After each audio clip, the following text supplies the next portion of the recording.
When I was lying in a hospital bed, fighting for my life with tubes down my throat and machines keeping me alive, my family was posting vacation photos on Instagram. When I was drowning in medical debt at 19, working 3 jobs just to survive, they were buying a new BMW. When I was at my absolute lowest point, begging for just one person to care whether I lived or died, they couldn't even be bothered to return my calls. But now that I own a penthouse in Manhattan, now that my company just got featured on the cover of Forbes, now that I'm worth 8 figures and my success story is trending on LinkedIn, suddenly they remember I exist. My phone has been buzzing nonstop for weeks. We're so proud of you, son. I always knew you'd make it big. Family should stick together. We miss you. The same people who left me to die alone in a hospital room are now sliding into my DMs like we're old friends catching up. The audacity is breathtaking. The selective memory is almost impressive. They've somehow convinced themselves that they were supportive, that I was the one who pulled away, that this decade of silence was just some misunderstanding we can laugh about over dinner. Here's what they don't understand. I didn't build this empire despite being abandoned by my family. I built it because of it. Every sleepless night, every rejection, every moment I wanted to give up, but had no safety net to fall back on. That's what forged me into who I am today.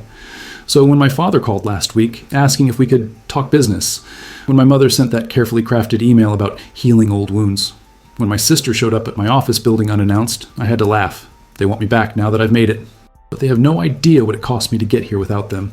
To understand how I ended up fighting for my life alone in a hospital room, you need to know who I was before everything fell apart.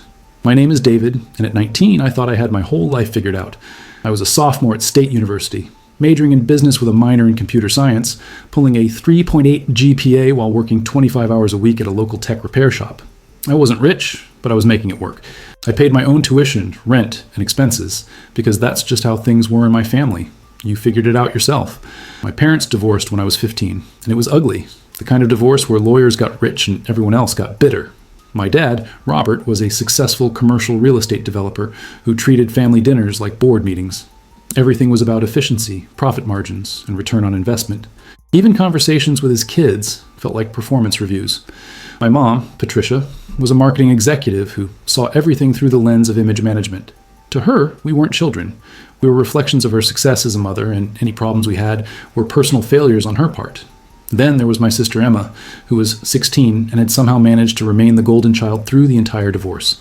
She was the cheerleader, the honor roll student, the one who never caused problems or asked for help.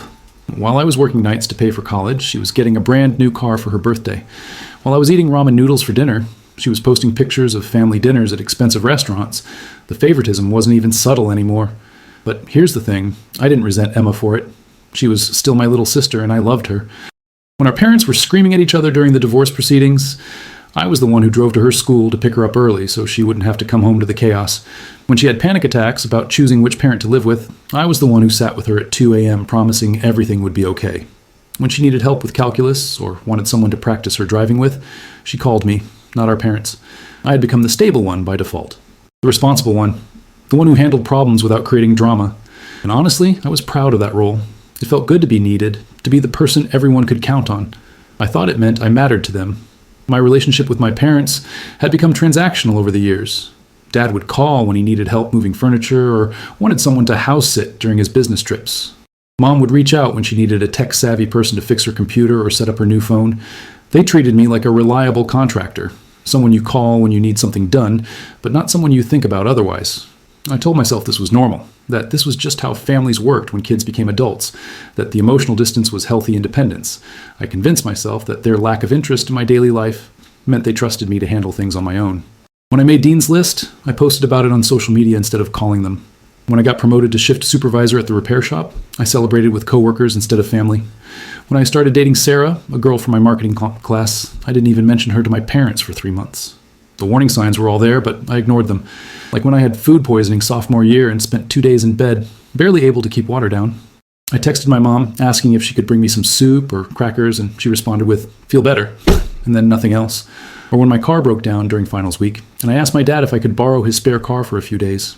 He said he needed it for business purposes, but suggested I try Uber. I should have seen the pattern. I should have realized that their love came with conditions, that their support had limits, that their concern was performative. But I was 19 and still believed that family meant something. I still thought that when things got really bad, when I truly needed them, they would show up. I was working extra shifts that semester because I wanted to study abroad the following summer. Sarah and I had been talking about spending a few weeks in Europe together, and I was determined to make it happen without asking my parents for money. I had saved almost $3,000 and was feeling proud of my financial discipline. I was eating cheap, living in a tiny studio apartment, and wearing the same 5 t-shirts on rotation, but I was making progress toward my goals. Life felt manageable, challenging, but manageable. I had my routine down: classes in the morning, work in the afternoon, studying at night. Weekends were for catching up on sleep and spending time with Sarah. I called Emma every few days to check in, texted with my parents occasionally, and maintained the illusion that we were a normal, if distant, family. I had no idea that everything was about to change, that in just a few weeks I would learn the difference between being independent and being abandoned, that I would discover how quickly family can disappear when you actually need them, that I would find out what it really means to be alone in this world. But I'm getting ahead of myself. First, you need to understand what happened that Tuesday morning in October when my stomach started hurting during my economics lecture. It started as a dull ache during Professor Martinez's lecture on market equilibrium. I shifted in my seat, thinking I'd just eaten breakfast too quickly. A protein bar and coffee grabbed between my morning jog and class. But as the hour progressed, the pain sharpened, moving from uncomfortable to concerning. By the time class ended, I was walking hunched over, pressing my hand against my right side. Sarah noticed immediately. "You look terrible," she said, falling into step beside me as we left the lecture hall. "What's wrong?" "Just stomach pain," I muttered, trying to play it off. "Probably something I ate." But it wasn't getting better. If anything, it was getting worse. By lunchtime, I couldn't eat. By my afternoon shift at the repair shop, I was sweating through my shirt and struggling to focus on the simplest tasks. My manager, Tony, kept asking if I needed to go home early, but I couldn't afford to lose the hours. I had rent due in a week and that Europe fund to think about. That's when you need to understand something about my family dynamics. We didn't do sick days. We didn't do weakness. When Emma had mono her junior year of high school, my mom made her go to school until she literally collapsed in the hallway. When I broke my wrist skateboarding at 14, my dad made me wait until the next morning to go to the hospital because he didn't want to miss his evening conference call. In our house, you pushed through pain, you figured it out, you didn't make a big deal about things. So when the pain became unbearable around 6 p.m., I drove myself to the campus health center instead of calling anyone. The nurse practitioner, a kind woman named Janet, took one look at me and shook her head. "Honey, this isn't something we can handle here. You need to get to the emergency room right now." "Is it that serious?" I asked, still hoping this was just a really bad case of food poisoning. "Your symptoms are consistent with appendicitis," she said gently. "And if that's what this is, waiting could be dangerous. Do you have someone who can drive you?" I thought about calling Sarah, but she was in her organic chemistry lab until 9 p.m. I considered calling my roommate Jake, but he was at his girlfriend's place across town. And then, for just a moment, I thought about calling my parents. But what would I say? "Hey, I might have appendicitis. Can you drive me to the hospital?" It felt dramatic, needy, like I was making a big deal out of nothing. They were both probably busy with work anyway. Dad was always in meetings, and Mom had that big product launch she'd been stressing about for weeks. So I drove myself to University Medical Center, gripping the steering wheel and breathing through waves of pain that were now coming every few minutes. I parked in the emergency lot and walked through the automatic doors, trying to look casual, like I wasn't terrified that something was seriously wrong with me. The triage nurse was efficient and kind. She took my vitals, asked about my symptoms, and within 20 minutes I was in a hospital gown being wheeled in for a CT scan. The technician was chatty, asking about school, my major, whether my parents were on their way. I told her they lived out of state, which wasn't exactly true, but felt easier than explaining our complicated relationship. Dr. Chen, the emergency physician, delivered the news with professional compassion. "You have acute appendicitis," she said, pulling up my scan on the computer screen. "We need to get you into surgery tonight. The good news is we caught it before it ruptured, but we can't wait much longer." Surgery? The word hit me like a physical blow. I'd never had surgery before, never been seriously sick, never faced anything like this alone. "How long will I be here?" I asked, my voice smaller than I intended. "Typically 2 to 3 days for a laparoscopic appendectomy, assuming no complications," Dr. Chen explained. "Do you have family we should call? Someone who can be here during the procedure?" That's when I made the first call. I dialed my dad's number, hands shaking as I waited for him to pick up. It went straight to voicemail.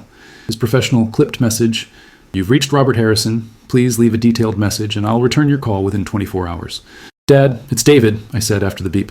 "I'm at University Medical Center. I have appendicitis and they need to do surgery tonight. Can you call me back? I'm scared."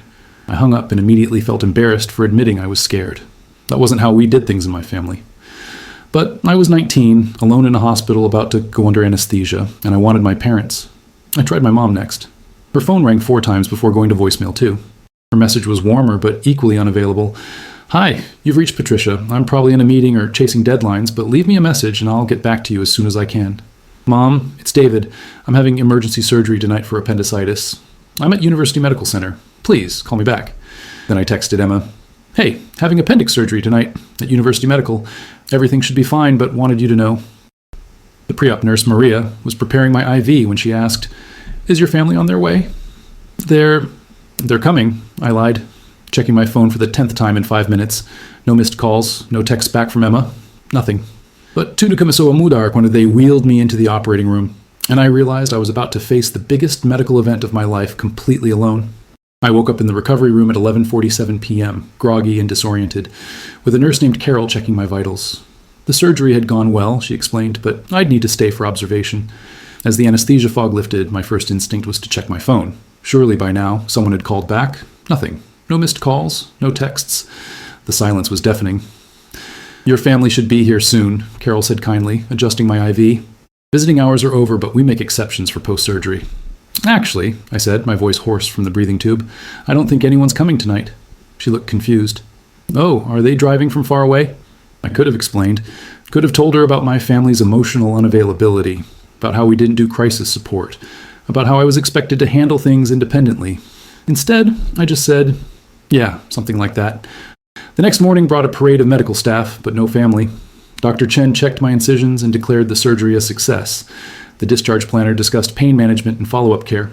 The billing department wanted to talk about payment options since my student insurance had a high deductible. Through it all, I kept checking my phone, each time feeling more foolish for expecting anything different.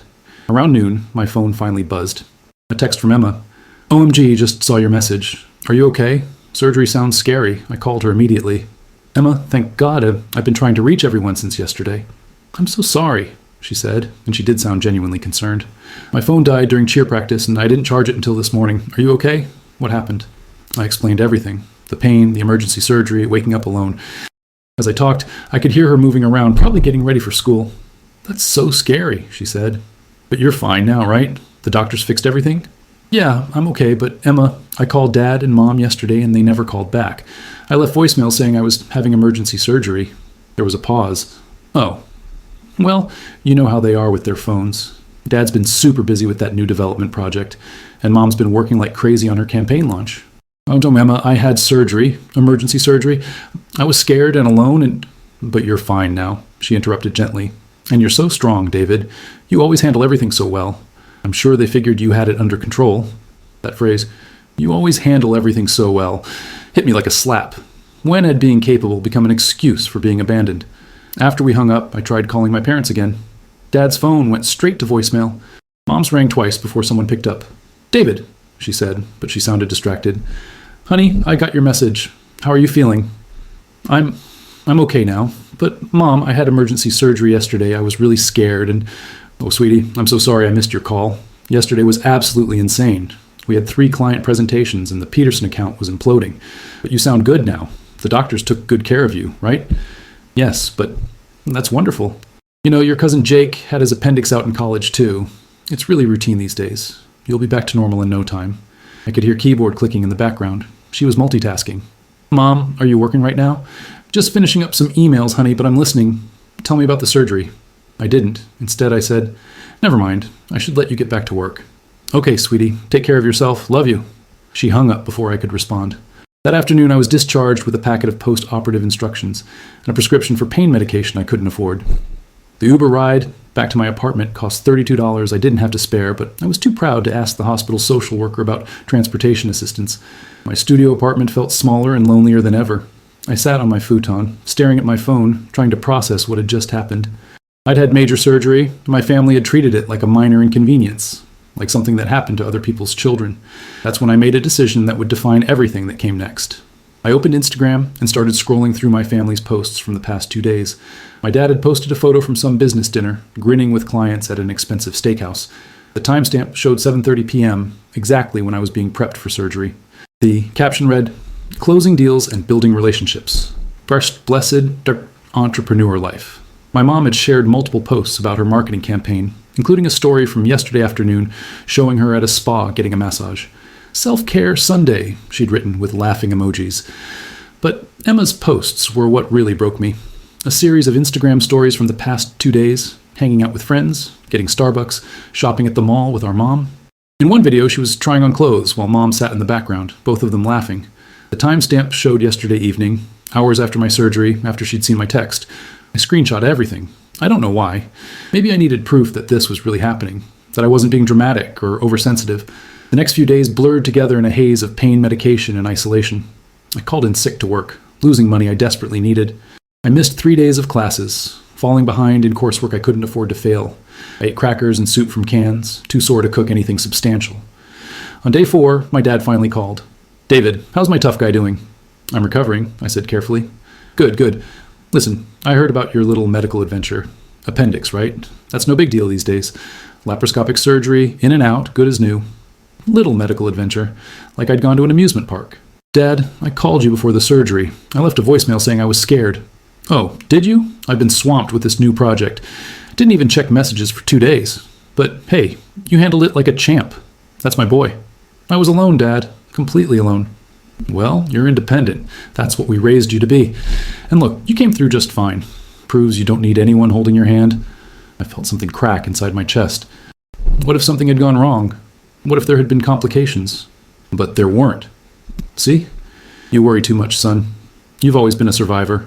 After he hung up, I sat in my apartment and cried for the first time since I was a child. Not from physical pain, but from the devastating realization that my family saw my independence as permission to abandon me, that my competence had become their excuse for indifference. That weekend, Emma called to check in. She sounded cheerful, normal. "How are you feeling? All better?" "I'm still pretty sore," I said. "The recovery is harder than I expected." "Oh, that sucks, but you'll be fine. You're like the strongest person I know." There it was again. That word, strong. "Emma, can I ask you something?" "Sure." "When you saw my text about surgery, why didn't you call me back right away?" She was quiet for a moment. I don't know. I guess I figured if it was really serious, you would have called instead of texted, and you sounded so calm in the message." "I was terrified, Emma. I just didn't want to sound dramatic." "Oh," another pause. "I'm sorry, I didn't realize. But everything worked out okay, right?" "Everything worked out okay." As if my terror and loneliness were just minor details in an otherwise successful medical procedure. That night, I made a list in my phone. Every time I'd needed them and they hadn't shown up. Every time they'd minimized my problems or dismissed my feelings. Every time they'd treated me like a convenient stranger rather than their son and brother. The list was longer than I'd expected. But tudu kamasoa mudar quando I realized this wasn't just about the surgery. This was about a pattern that had been building for years, and I'd been too naive to see it. 2 weeks after my surgery, I was finally feeling strong enough to return to my normal routine. The incisions were healing well, and I'd managed to catch up on most of my missed coursework. I was actually proud of how I'd handled everything: the medical crisis, the recovery, the financial stress of unexpected medical bills. I'd proven to myself that I really could handle anything life threw at me. That's when everything went to hell. I was at work, helping a customer with a laptop repair, when the pain hit again.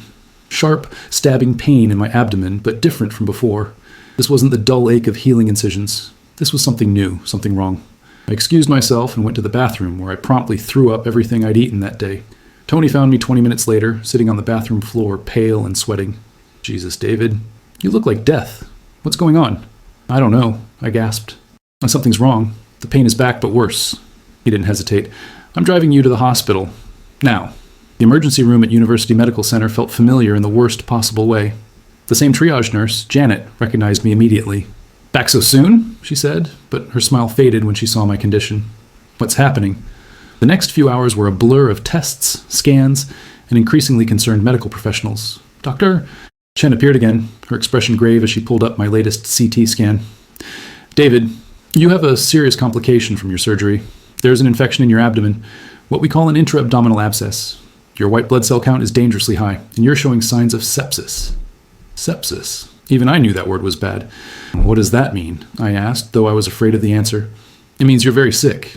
We need to get you into surgery immediately to drain the infection and clean out your abdomen. This is life-threatening, David. We're talking about emergency surgery, possibly multiple procedures, and an extended hospital stay." Life-threatening. The words echoed in my head as they prepped me for surgery. This wasn't routine anymore. This wasn't something I could handle alone with pain medication and rest. This was serious. As they wheeled me toward the operating room, I made the calls again. This time I didn't leave polite voicemails. I called my dad's office directly.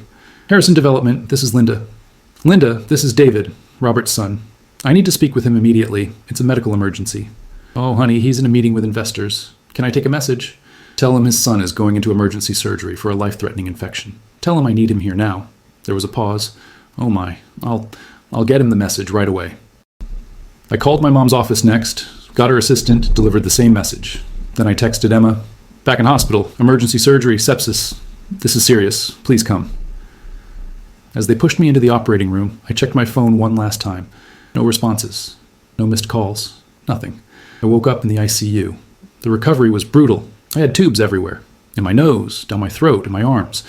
Machines beeped constantly, monitoring every vital sign. The infection had been worse than they'd initially thought. Dr. Chen explained that they'd had to do extensive cleaning of my abdominal cavity, that I'd be on IV antibiotics for at least a week, that my recovery would be measured in weeks, not days. You're lucky, she said. If you'd waited even a few more hours, this could have been fatal. Fatal. I could have died. I almost died. And I was still alone. The ICU had different visiting hours. Family could come any time. The nurses kept asking when my family would arrive, offering to call them, suggesting they speak with the doctors about my condition. I kept making excuses, saying they were traveling, that they'd be here soon. On day 3 in the ICU, my phone finally rang. My dad. David? Linda said you were in the hospital again. What's going on, buddy? Buddy. Like we were casual friends catching up. Dad, I almost died. I have sepsis. I've been in the ICU for 3 days. Sepsis? That sounds serious. Are you okay now? No, I'm not okay. I'm still very sick. The doctors say I'll be here for at least another week, maybe 2. Wow, that's rough. But you're in good hands, right? University Medical has a great reputation. I waited for him to say he was coming, to ask what he could do, to express any concern beyond surface-level pleasantries. Instead, he said, well, you're tough. You'll get through this. Is there anything you need me to do from here? From here? Like the 2-hour drive to see his dying son was an impossible journey. I need you here, Dad. I'm scared. I almost died and I'm alone. Oh, son, I wish I could, but this week is crazy. We're closing on the Morrison project, and if I'm not here to manage every detail, the whole deal could fall apart. But I'll try to get down there this weekend if you're still there. If I'm still there. Like I was choosing to vacation in the ICU. Dad, the doctor said this is life-threatening. I could have complications. But you won't. You're young and strong. These things happen, but you'll bounce back. You always do. After he hung up, I stared at the ceiling for a long time. A nurse came in to check my vitals and found me crying. Honey, what's wrong? Are you in pain? My family, I whispered. They're not coming? She looked confused. What do you mean? My dad said he's too busy with work. My mom hasn't even called back. My sister... I checked my phone. Emma had read my text 3 days ago, but never responded. The nurse, whose name tag read Patricia, sat down in the chair beside my bed. Sweetie, sometimes people don't know how to handle medical crises. They might be scared or... No, I interrupted. They're not scared. They just don't care. That afternoon, I did something that would change everything. I opened Instagram and looked at my family's posts from the past 3 days. My dad had posted photos from a golf tournament. Beautiful day on the links with the Morrison development team. Blessed, not pretty working hard, playing harder. My mom had shared pictures from a wine tasting event. Girls' night out. Sometimes you need to disconnect and recharge.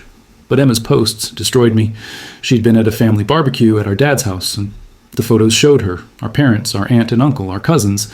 The whole extended family gathered around a pool, laughing, eating, having a wonderful time.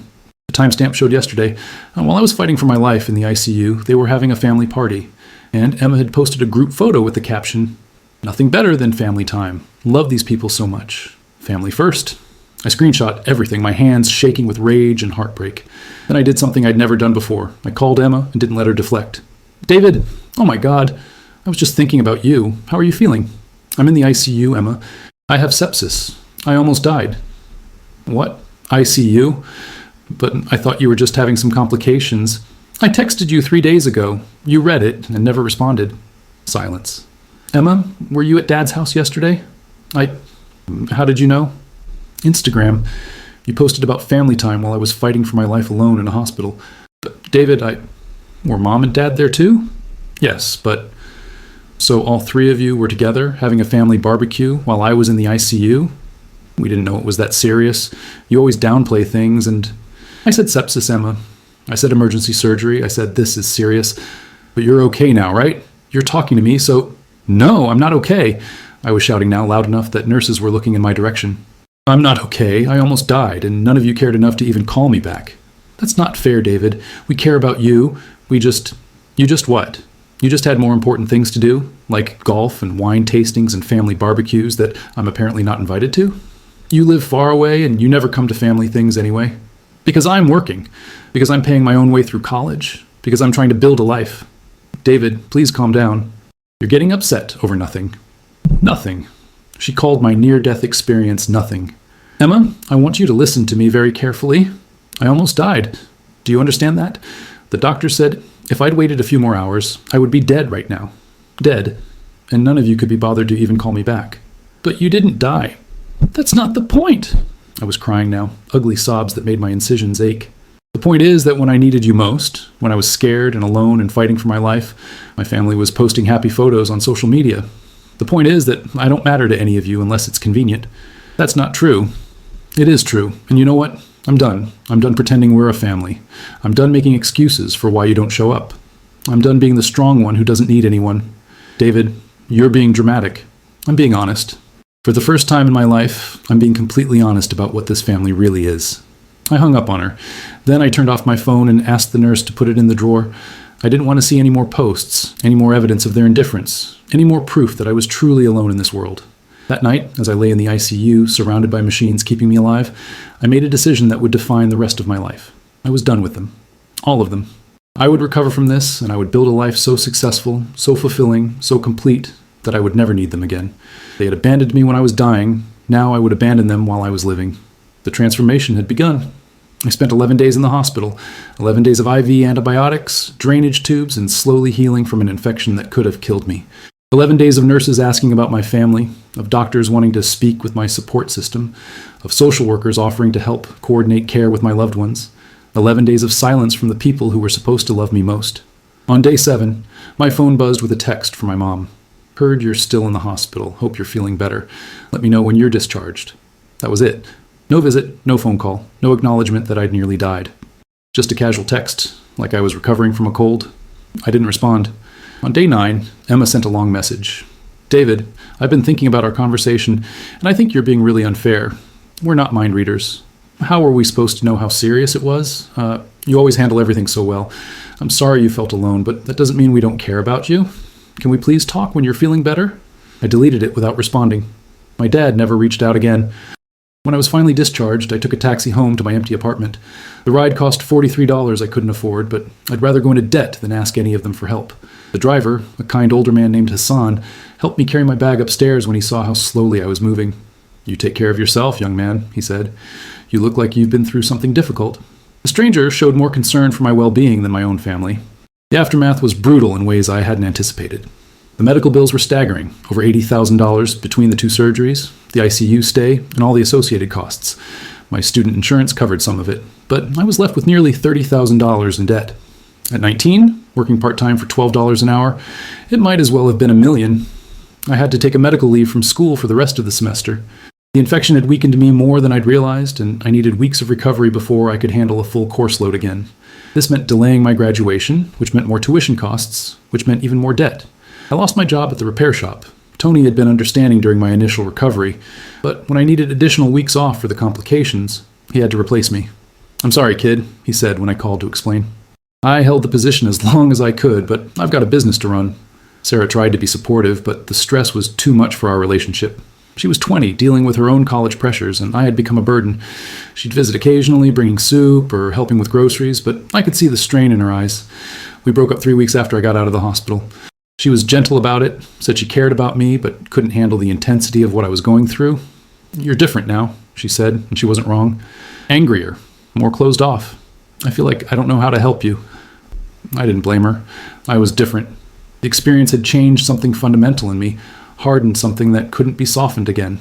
But the most devastating discovery came when I was going through my medical paperwork, trying to organize everything for insurance appeals. I found a note in my file from the social worker, dated from my ICU stay. Patient reports, family unable to visit due to distance and work obligations. Appears to have limited support system. Recommend follow-up for mental health services. Limited support system. That's what they'd written about me, not family out of town or relatives traveling. Limited support system. Even the hospital staff had seen through my excuses. I started making phone calls to financial aid offices, medical billing departments, anyone who might help me navigate this disaster. I applied for hardship programs, payment plans, anything that might make the debt manageable. I spent hours on hold, explaining my situation to strangers who showed more empathy than my own family. During one of these calls, a financial counselor named Mrs. Rodriguez asked me a question that stopped me cold. Is there any family who might be able to help with these expenses? Sometimes relatives can co-sign for medical loans or... No, I said quickly. There's no one. I'm sorry to hear that. It must be very difficult to handle this alone at your age. After I hung up, I sat in my apartment and really processed what had happened. Not just the medical crisis, but everything that came after. The complete absence of support. The casual dismissal of my near-death experience. The family barbecue that happened while I was fighting for my life. I pulled out my laptop and did something I'd been avoiding. I looked at my family's social media posts from the entire time I was hospitalized. What I found was a masterclass in selective reality. My dad had posted about business successes, golf games, and motivational quotes about grinding and never giving up. My mom had shared articles about work-life balance and family values, along with photos of elaborate meals and shopping trips. Emma had documented parties, study sessions, and family gatherings with captions about gratitude and love. Not one mention of me. Not one acknowledgement that their son and brother had nearly died. It was like I didn't exist. That's when I found the post that broke me completely. 3 days after I was discharged, Emma had shared a throwback photo of our family from years ago, all 4 of us at some holiday gathering, smiling and looking happy. The caption read, "Missing the days when our family was all together. Sometimes life takes people in different directions, but love remains." She was mourning our family unity while actively choosing not to be part of my life. She was posting about love while ignoring my pain. She was performing grief for a family connection she could have maintained with a simple phone call. I screenshot that post and saved it in a folder with all the others, evidence of their indifference, proof of their abandonment, documentation of the exact moment I stopped being their family and started being their former family member. That night, I made a decision that would define everything that came next. I was going to survive this. I was going to recover, rebuild, and succeed beyond anything they could imagine. And when I did, when I had everything I'd ever wanted, they would see exactly what they'd thrown away. The boy who had begged for their love was dead. In his place was someone harder, hungrier, and completely self-reliant. Someone who would never need them again. Lying in that hospital bed, abandoned by the people who were supposed to love me unconditionally, I learned lessons that no college course could have taught me. Harsh, brutal lessons that would reshape everything I thought I knew about family, love, and what it means to truly be alone in this world. The first lesson was the most painful. Love is not guaranteed, even from family. I had spent 19 years operating under the assumption that blood meant something, that being someone's child or sibling came with certain unbreakable bonds. I believed that no matter how distant we became, no matter how little we spoke, when things got really bad, family would show up. That belief nearly killed me, not medically, but emotionally. When I finally accepted that my family was capable of abandoning me during a life-threatening crisis, I stopped waiting for love that was never coming. The second lesson was about the difference between independence and abandonment. My family had always praised my independence, my ability to figure things out, my strength in handling problems alone. I thought this was a compliment, a sign that they trusted and respected me. But during those 11 days in the hospital, I realized they had weaponized my competence against me. My independence had become their excuse to be absent. My strength had become their permission to be weak. They weren't raising a self-reliant adult. They were creating conditions where they could abandon their responsibilities without feeling guilty. I learned that people will rewrite history to protect their self-image. When I confronted my family about their absence during my medical crisis, none of them accepted responsibility. Instead, they minimized the severity of my condition, blamed me for not communicating clearly enough, or claimed they didn't know how serious it was. They couldn't face the reality of what they'd done, so they created alternative narratives where they were either victims of miscommunication or heroes who had raised such a strong son that he didn't need them. This taught me that some people will never acknowledge their failures, no matter how obvious or devastating those failures might be. Perhaps the most important lesson was about the power of rock bottom. When you lose everything, your health, your family support, your financial stability, your romantic relationship, you discover what you're actually made of. I could have let that experience destroy me. I could have become bitter, self-pitying, or given up entirely. Instead, I found a reservoir of strength I didn't know I possessed. When you have nothing left to lose, you become capable of taking risks and making changes that seemed impossible before. My abandonment became my liberation. I learned that trauma can be fuel if you choose to use it that way. Every night I spent alone in that hospital, every bill I couldn't pay, every family gathering I saw on social media that I wasn't invited to, all of it became motivation. Not for revenge, exactly, but for something more powerful. Complete self-reliance.